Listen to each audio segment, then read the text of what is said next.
I'm Tarot Oracle, and we're going to do symbolism within tarot cards. We are using the Universal Rider along with Hanson Roberts Tarot, two great decks. So the first one is going to be obviously the Fool. So if you look in the background, we do have a bunch of mountains, and mountains obviously are going to symbolize a challenge. You'll see mountains as well in Lenormand cards, where mountains indicate a delay. But anywhere you see mountains, it's not going to be an easy climb in the background. There's going to be some delay, challenges, and normally they're going to be in the background, sort of you're facing challenges in the future. It's not something that's immediate, or it's not something that's coming right away, but you are facing it in the near future. The mountains are ahead and things like this. And also you have sort of that cliff, the cliff to where they're leaping off of, and that cliff represents, it represents not only opportunities or new challenges, new things ahead, but also obviously an element of trust. You need some trust in order to make that leap. You need some level of trust in order to move across that cliff. And also obviously we have the famous dog, which is going to be, devotion, your best friend, companionship. There's some level of companionship and devotion there as well. Not only sort of a companionship as in somebody's going along with you, but a level of connection or a level of that devotion to where you're not going to embark on this trip and the first small obstacle you're going to stop. You're going to continue on. This is something you're sort of dedicated to. This is something you have some loyalty to, this type of movement between here and there. In the back of the mountains have ice on there as well, again signifying a level of difficulty and things like this. So we have difficulty, we have challenges, all sort of in the background. Let's look at the foreground here. So the Fool carries a rose, which symbolizes sort of that peace, that love, and that connection. It's one of those things to where the Fool, you met these people that sort of carry their life baggage around, and you can plainly see it on their shoulders. They're just their entire life baggage. They have it right with them all the time. And it's one of those things that the white rose represents a level of purity or of grace sort of moving in, right? As well as a little bit of balance between I have this faith that I'm going to make it and things like this, and also have the dedication, the loyalty with the dog that's going to get me through the hard challenges ahead, and I'm not just going to just run into something and immediately stop. So the sun obviously symbolizes a freshness, again, a new beginning.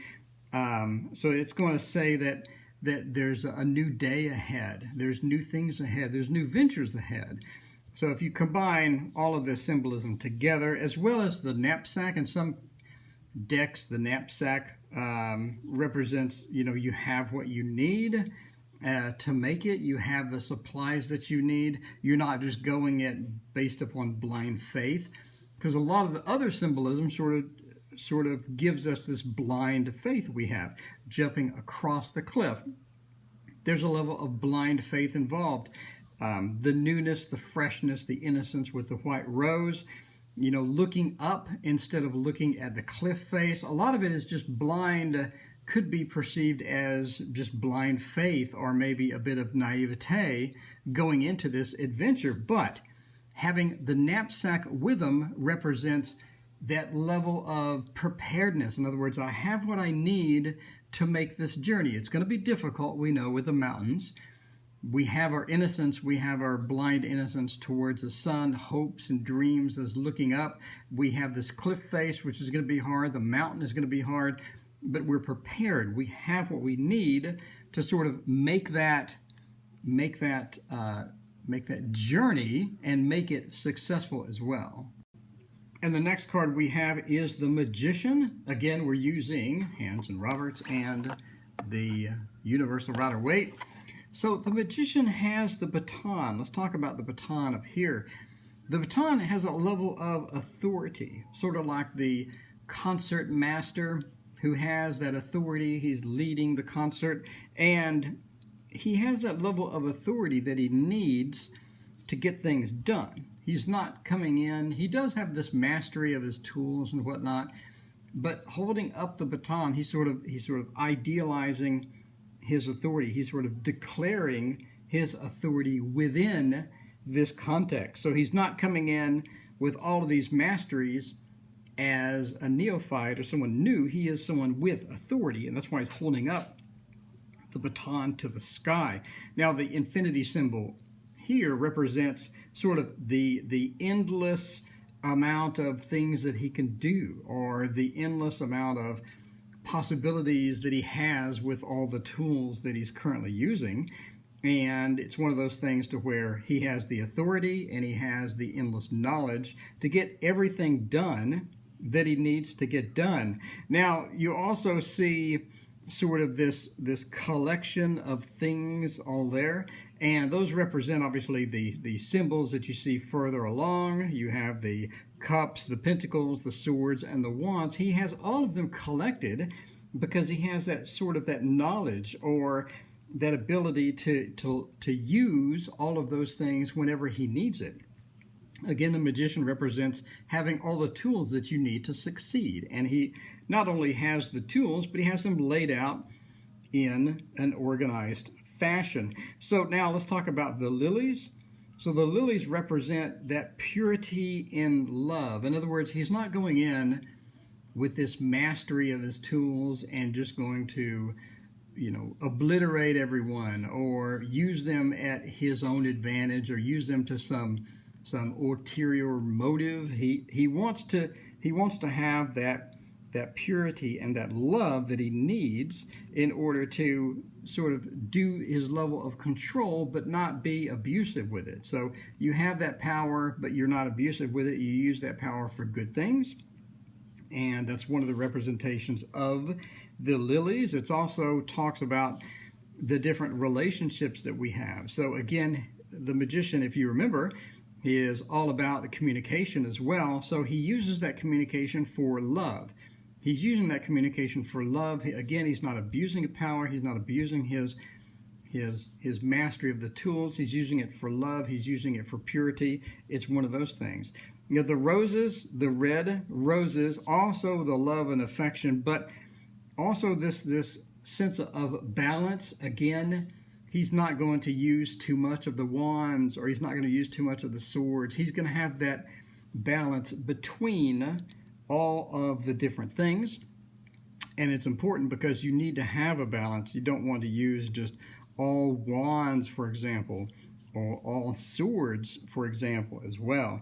Now, you also notice that he has a snake as a belt, and that sort of emphasizes the ability to move into the next phase, or that sort of rebirth, because you see the snake is biting its own tail. And you look at other tarot and you have that same symbolism, but with balance and things like that. So it represents sort of that transformation from one side to the next. Here we go. In the Thoth Tarot, for example, we have the snake coiled around and coiled around itself, and that sort of, it's the same thing with sort of biting its own tail and making an endless loop, or making a loop. So we have a transformation from one side to the next, and that is again sort of represented by the belt with the snake as well. So now we have all the different symbolisms and things like this.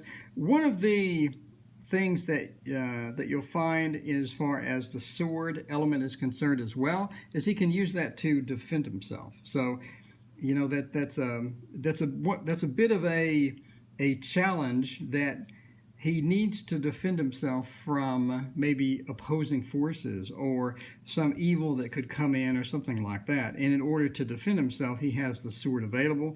Again, the wand representing fire, he has that fire ability as well to make things happen. Now you'll notice he's sort of covered by the roses. Again, we'll go back to the roses representing the sort of that the balance and the roses have thorns. So in addition to the beauty, if you reach in and try to grab, you're going to get hit by a thorn. So he's sort of surrounded by that balance, or limited, or almost encompassed by that balance. It sort of limits him to what he can do. And so you have that sort of soft limitation of being just totally surrounded by the roses. So interesting combination there between all of those elements. And that is the magician. So now we come to the high priestess, and the first thing we see is the blatantly obvious moon, both here and here. And moon talks about cycles, right? You have your full moon, you have your new moon, waning, waxing moon.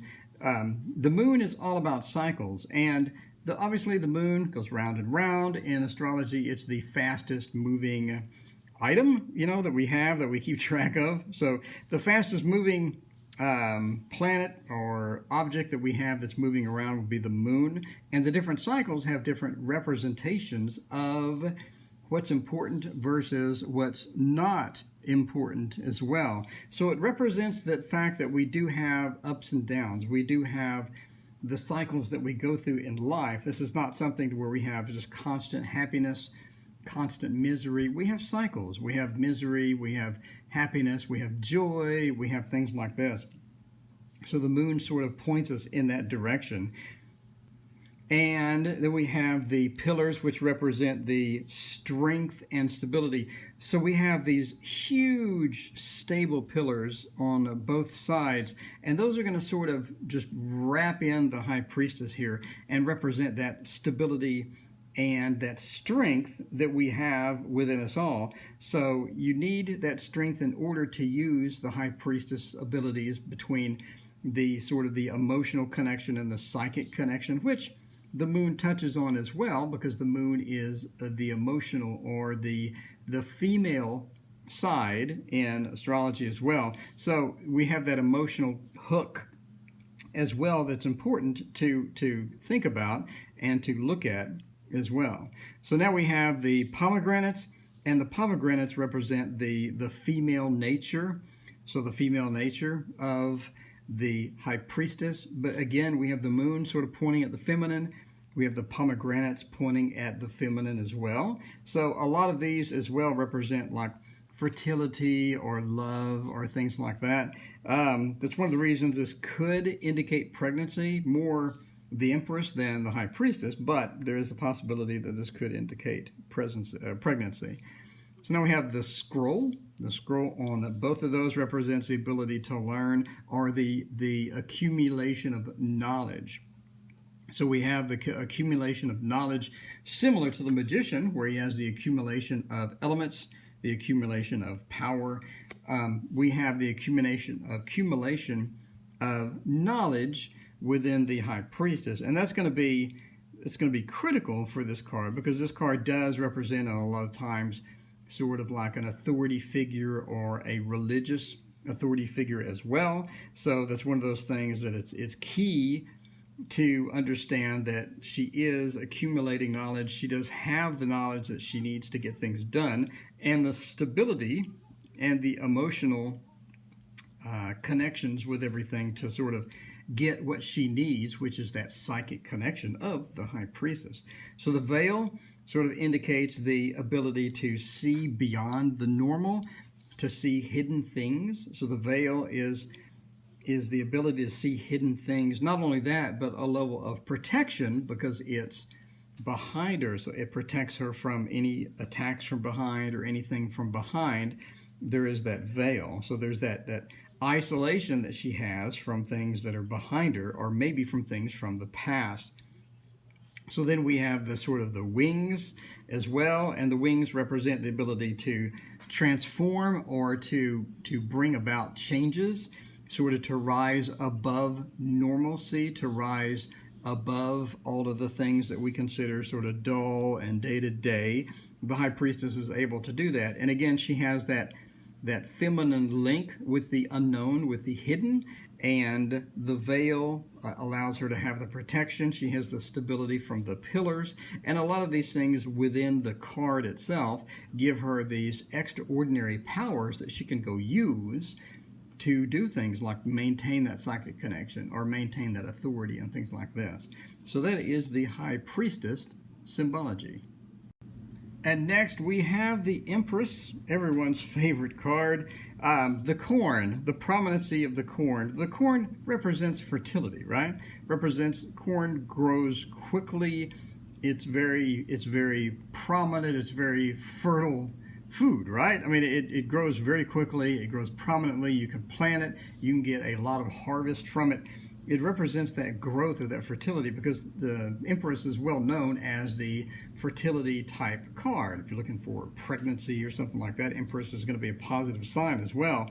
So it represents that birth and that fertility. And you can see how prominent it is in all of the different cards. And that's important because, again, you know, the Empress, we're looking at possible pregnancy and things like this. So the crown made of stars. So obviously the crown represents authority and the ability to wield that authority as well. And the stars represent a guiding light. So the stars, if you look at stars in any other deck and you look at the star card, the stars represent that guiding light, that ability to see properly into the future. So get guidance or have guidance. Not only do we have the fertility, but we have the guidance to make that fertility prosper and things like that. So the stars are very important there as well. So obviously we have the flowers on the dress, again talking about new life, looking at the fertility with the corn, the new life, the rebirth with the corn, and the new life with the flowers on the dress as well. So that's pretty important. So we have that repeating theme of pregnancy, or the repeating theme of a stable fertility, or a just sort of a comfortable fertility as well. So now we have the shield with Venus on it. Venus is the eternal feminine type sign, and Venus represents love, represents the connection, represents the emotional side, and all the things that are represented with love is on the shield, and the shield is shaped as a heart as well, sort of double emphasizing that love and the things like this. So that's going to be sitting beside her so that she has that. The shield also is going to represent protection, right? So if she needs protection, if she needs some sort of defense against the world in general, she's going to have that available because she has the shield right there. So now the throne obviously represents the stability and authority, but it's an odd throne, right? It's an odd throne because a lot of these thrones you'll see people sitting on, or they're faced directly. It's a very prominent stone type throne, but she's in this comfortable throne with lots of pillows, lots of comfort, with that red indicating her vitality or her ability to use that cardinal type feel, cardinal sign, that cardinal type feel of getting things done. You have that repeated theme of red in there as well. The trees going to represent the growing of the fetus, the growing of the baby, the growing of that fertility. So there's lots of growth, both with the corn, with the trees, etc., etc. So finally, the waterfall represents the ability to just release and not hang on to everything that you want to, that sort of all that drama in life and things like that. You're able to release that. You're able to not hang on to all the bad things in life. You're able to move on, and you're able to move on with that fertility that you have as well. And then the scepter, again, authority. The gold scepter, I have authority, I'm holding it up. And you see that with all of the royalty, right? The royalty has a scepter in their hand, has something in their hands, and they're holding it up as a declaration both to everyone else and to their greater God, or a greater entity, sort of holding it up towards the heavens. So we have that scepter as well. So a lot of interesting symbolism, a lot of really cool symbolism in the Empress. And as always, I'd like to thank my Patreon supporters who donate money to me to keep my quest going. My quest is simple. I want to teach you tarot, Lenormand. I want to teach you Kipper. I want to teach you everything that I possibly can. Astrology, obviously, as well. And they help me by supporting me and helping pay for the software that I use and all the fancy effects you see and the microphone that I'm using, etc., etc. So my current Patreon supporters, thank you so much. They are Allie Cat, Annie Lemaster, Carolyn Borchard, Crystal McGinn, Gary Fink, Hot Chocolate, Janet Littler, Jessica Mante, KSW, La Ami, Peter, Richard Zeh, Scott Miller, Shintaro Kuga, SJP, and Tina Iovero. Thank you so much. You can find a Patreon link in the description if you're interested in helping me out as well. If not, that's fine too. I would just ask, please hit like and subscribe. It gets more traffic to the channel. It gets more exposure to all the fun things that I do on the channel. Thank you so much for watching.